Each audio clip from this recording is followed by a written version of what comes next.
Hayotiy bo'lgan voqea. Bitta qiz bo'lgan ekan, bola boshidan yoki baliq boshidan degan gapga misol bo'ladi. Yoshligidan juda ham boshqacharoq qiz bo'lgan ekan, ko'chani qizi bo'lgan ekan, sho'x qiz bo'lgan ekan, hatto maktabidan haydalib ketgan ekanda. Keyin Toshkentga o'qishga ketibdi, ishlashga ketibdi-da. 3 kun bo'ldi, bugun bilan 4 kun bo'ldi o'sha qizning adasi o'lganiga. U qiz Toshkentdan qishlog'iga homilador bo'lib qaytgan. Toshkentga ketishi qishlog'idan Oqpadar qilib yuborilgan adasi tomonidan. Baliq boshidan sasiy degani shuda. Adasini oq qilib yuborgan, masjidda xato boshlangan, adasi qizidan kechib yuborgan, qizi ketgan Toshkentga, bilgan bo'qim yeyman deb. Baribir ota ham, ona ham ming urushib, ming voz kechgani bilan baribir jigar bandini yaxshi ko'radiki, qizi homilador bo'lib qaytib kelganiga ko'tara olmay otasi vafot etdi. Seryozni aytaman. 4 kun bo'ldi bugun bilan.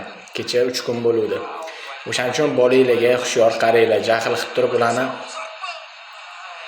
Urugvay O'zbekistonga 2-gol urdi. Joninglar sog' bo'lsin, farzandinglarga qo'yib quloq bo'linglar. Ayniqsa hozir umuman qarashmayapti, rahm shafqat qilishmayapti bolalar ham. Qizlarni shunda ochib tashlashyapti. Oldin bunaqa bo'lmas edi. Ochib tashlashmas edi-da, boshqa ish qilishsa ham. Hozir shafqatsizlarcha yaxshi ko'rdim, ochib tashlashyapti. Ehtiyot bo'laylik.